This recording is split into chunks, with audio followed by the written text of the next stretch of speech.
plan. I think everyone at some level can relate to that, where we want something to turn out a certain way. We think that things should be a certain way. We really, really want something very, very badly, a specific outcome, or some sort of, result.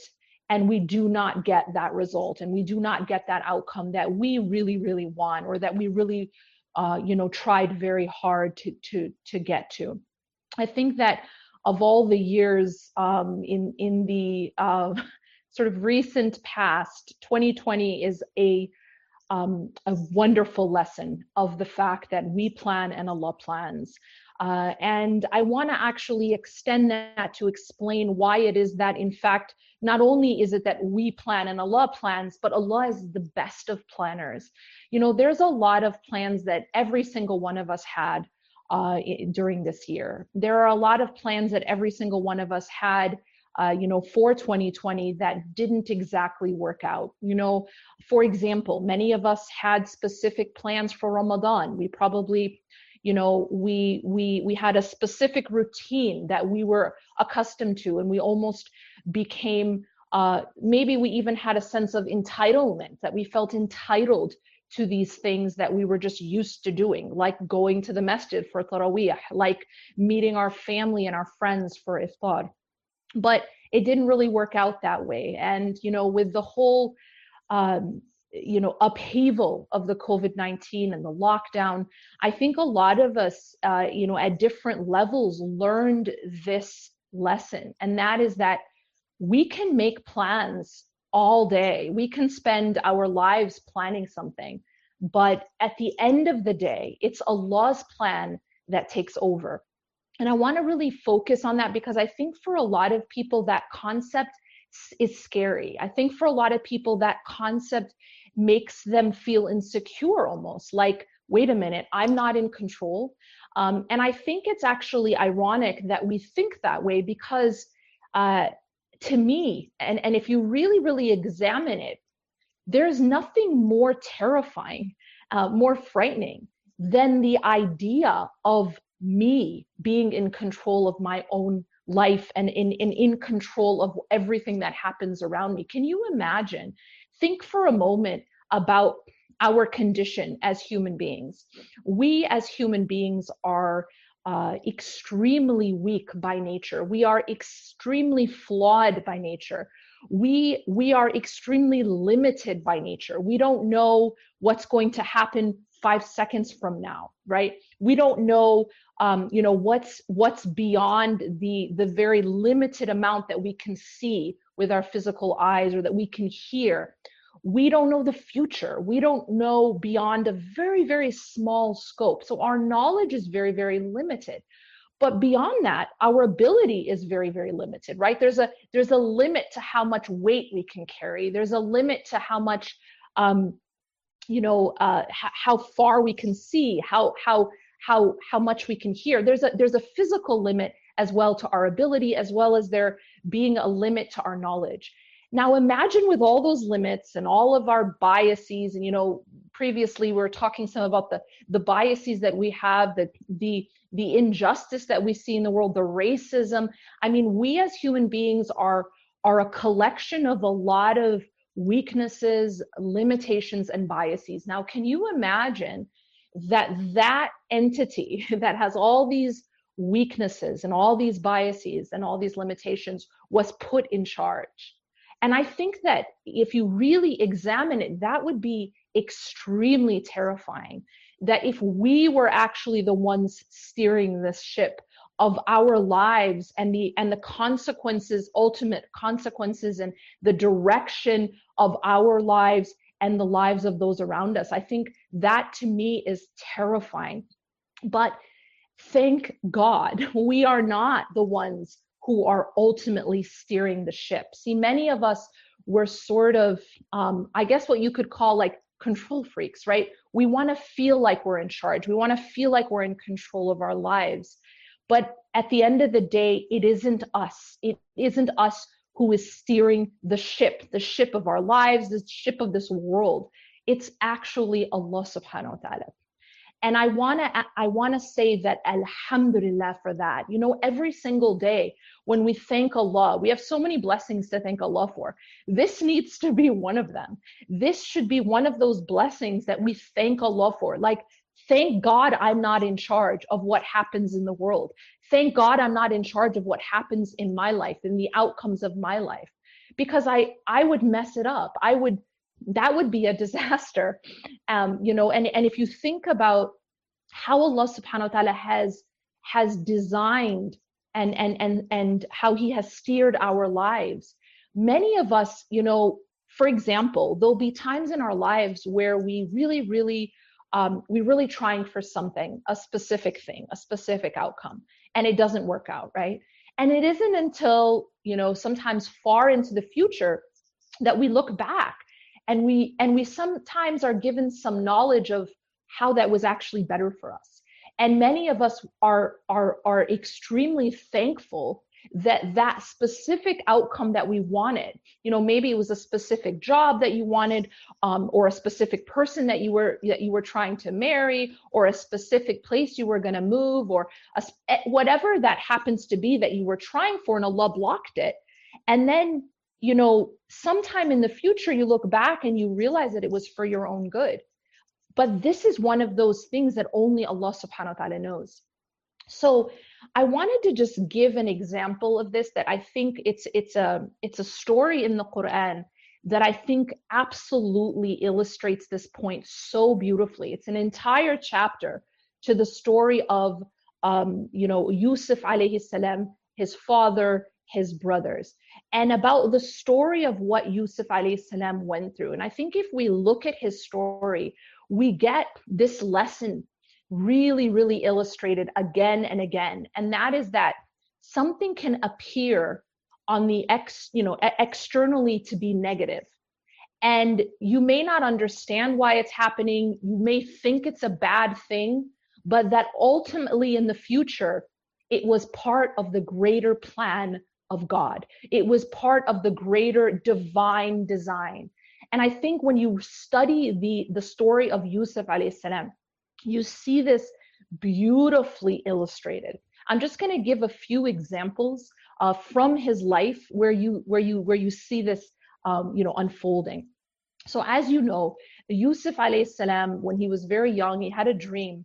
And in his dream, he saw that there were stars bowing to him and the sun and the moon. When he told his father, Yaqub, about this dream, Yaqub realized that this meant that his son was going to be honored with prophethood, but he was really afraid of the jealousy of the brothers. So he told him not to tell his brothers about his dream. Now, as the years went on, the jealousy grew of his brothers anyway. They felt like he was preferred, he was special more than they were. And so they devised a plan. And as you know, they ended up taking Yusuf alayhi salam and leaving him in a well. So now this is kind of the first really what seemed like a very unfortunate thing that happened to Yusuf alayhi salam. And it's interesting because this is, you know, once you fast forward to the entire timeline of his story, which of course Yusuf alayhi salam didn't know, but Allah did, right? But when we stand back and Allah shows us the entire timeline, we understand that there was a wisdom to him being left in the well, and that it was part of the greater plan that Allah subhanahu wa ta'ala had for Yusuf alayhi salam. Now, when he got left in the well, one other thing that I thought was really beautiful is that Allah subhanahu wa ta'ala tells us in Surah Yusuf that when he was left in the well, Allah inspired him. So Allah gave him Allah let him know, Allah gave him an inspiration that there will come a day where he will inform his brothers about what's happening right now, and they won't know, and they won't be aware. And so from even the onset of this, you know, these tests that Yusuf alayhi salam is going through, Allah is also at the same time, he's comforting him. He's giving him reassurance. Number one, that he's not alone.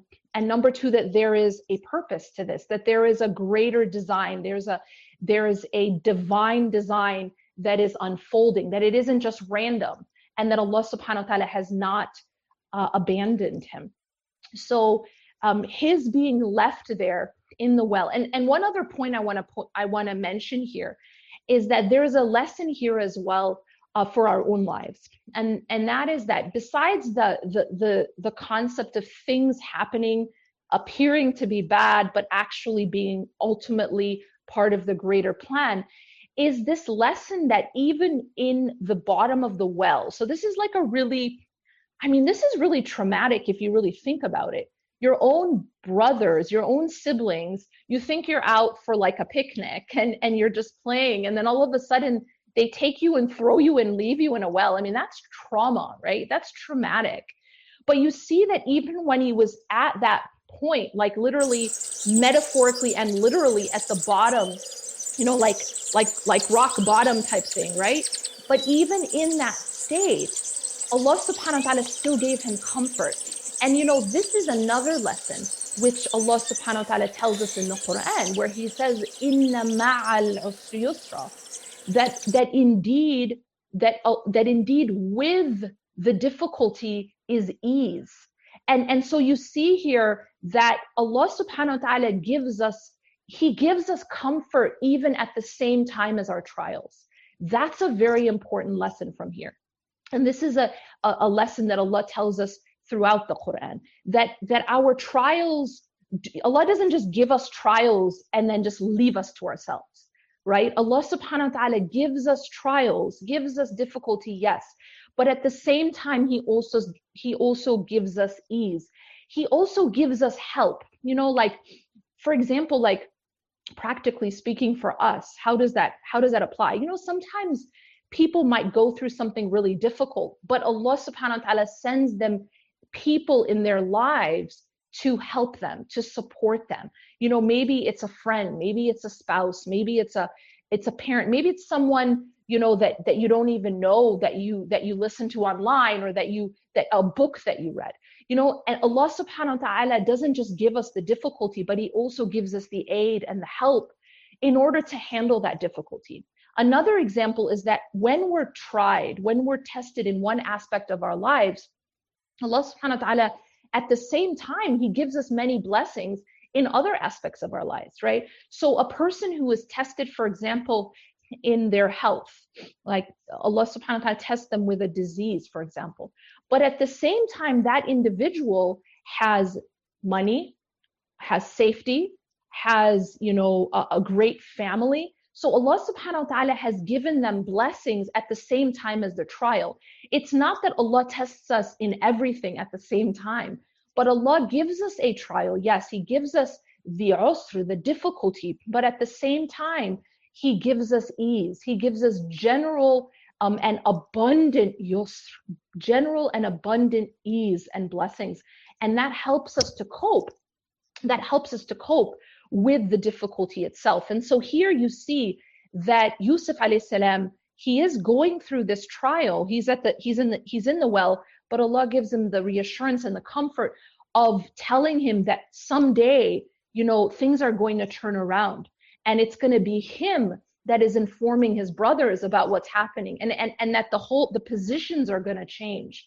And so you see that here, this incident itself, which again, most people would look at as very negative and obviously very traumatic, and yet it was part of the design. Because he was in the well, that's why he was picked up by a caravan, and then he was sold as a slave. Now again, you know, second really traumatic experience, you know, being taken and sold as you know, basically captive. And again, that also was part of the divine design, because that's how he ended up being positioned in the home of the treasurer, and that was part of the design to then take him to the next step in that plan for Allah subhanahu wa ta'ala, from the plan of Allah subhanahu wa ta'ala. Now, because we're limited in time, I just want to highlight a few things from this, right? And that is that the second traumatic experience of him being a captive. And what's interesting here is I want to just highlight what Allah subhanahu wa ta'ala says at this point in the timeline of Yusuf alayhi salam. So in ayah 21 of Surah Yusuf, Allah subhanahu wa ta'ala says, now realize that this is when he's been taken captive. So the translation is, and the one from Egypt who brought him said to his wife, make his residence comfortable. Perhaps he will benefit us, or we will adopt him as a son. Okay, so this is when he's been taken captive. Look at how Allah subhanahu wa ta'ala talks about this. He says, بعد أعوذ بالله من الشيطان الرجيم وكذلك مكنا ليوسف في الأرض وَلِنُعَلِّمُهُ مِنْ تَأْوِيلِ الْأَحَادِيثِ. So here Allah subhanahu wa ta'ala says, and thus did we establish Joseph in the land. So that blows my mind, because he's just been taken captive. And yet Allah subhanahu wa ta'ala said that this is how we established Yusuf in the land. And then Allah goes on to say, and we taught him the interpretation of events. So this is something that Allah is saying, even though externally it looked like a very, very negative, traumatic experience, and yet the way Allah, see, there's the way we see it, right? And that's the relative understanding, right? Everything that we're going through right now in our lives collectively, for example, there's a relative understanding of the current events, right? But then there's the true understanding, which only Allah subhanahu wa ta'ala knows. So you look here at the contrast between the relative understanding of being found in a well and then taken captive, right? Relative understanding. But then contrast that with the real understanding, the true understanding of Allah subhanahu wa ta'ala, where he says that this is how we established Yusuf, and this is how we taught him the interpretation of events. SubhanAllah. And then that brings me to the next point. And this is related to that concept of who's steering the ship. Allah subhanahu wa ta'ala says, Wallahu ghalibun ala amrih. That Allah subhanahu wa ta'ala He is predominant over his own affairs, over his plan. In other words, it's Allah who's steering everything. It's not me and it's not you. We are not the ones in control of our own lives and our own outcomes. It is ultimately Allah subhanahu wa ta'ala. And this is the point where I think a lot of people, they kind of get like shaken by that. Like, wait a minute, I'm not in charge. Like, wait a minute, I'm not the one, in control. This freaks a lot of people out, especially people who need to feel in control. But yet, this is, to me, and if you really examine it, a comfort. It's telling you that you don't have to carry the burden, that you can put down that burden of always feeling like I got to make things happen and I'm in control and I'm in charge. That's actually a burden that's heavy enough to crush a person. And so this is in fact a comfort to tell us that Allah's got you, right? Allah subhanahu wa ta'ala is the one in control. Wallahu ghalibun ala amrih. So powerful and so comforting. And then Allah subhanahu wa ta'ala finishes the ayah by saying, وَلَكِنَّ أَكْثَرَ النَّاسِ لَا يَعْلَمُونَ. So, and Allah is the one who is predominant over his own plan and predominant over his own affairs, and yet most people don't realize this. And so Allah here is explaining that most people are confused about this reality. Most people don't realize that they're not the ones in charge. Most people don't realize that actually it's Allah in charge, and that it's Allah subhanahu wa ta'ala steering the ship of our lives. And alhamdulillah for that. And then finally, I want to just touch upon what happens at the end. So we know that the story of Yusuf alayhi salam continues. Each what seemed like an unfortunate event that happened to him actually had a greater purpose, and it was part of the ultimate design, which was this, right? After Yusuf alayhi salam, so now Yusuf alayhi salam from the well, he gets captured, he gets put in this home. Now in that home, he gets, the wife of the treasurer tries to seduce him. He ends up getting put unjustly in jail. So now this is, again, a very seemingly unfortunate event. He's in jail now. Is completely, he's been accused, he's innocent, and now he's in jail. But again, this was part of the plan, because what happens in jail is that he meets two people, interprets their dreams, and their dreams actually, one of the dreams gives it gives them a warning that there is a famine coming, of a 7-year famine. And so that they should prepare. This is like not just going to affect one person. This is going to affect the entire country or everyone in that area. And now they've been given this because he was in jail and he met this individual and he interpreted his dream. They now had the preparation that they needed to save food for that. There was going to be 7 years of good harvest, and then 7 years of famine. And because of that, that course of events, Yusuf alayhi salam now, because of that interpretation, now so many lives have been saved, because now they were prepared, and people didn't have to starve. And so you see, this is one of those lessons where you understand that sometimes things happen in your life, and it isn't the objective is not only for you or your life, but sometimes it has to do with a bigger picture of the greater purpose for other things outside of you, for other people outside of you, that there is a bigger purpose. And we find a lot of comfort in knowing that things are not happening randomly, and that Allah subhanahu wa ta'ala has a greater plan. And you see that from the life of Yusuf alayhi salam. Now, he did go through trial after trial after trial, and yet each one had its purpose to ultimately bring him to his destiny and to his purpose. And ultimately, he ended up in the position of authority. His brothers come to him, for food, and he ultimately forgave them.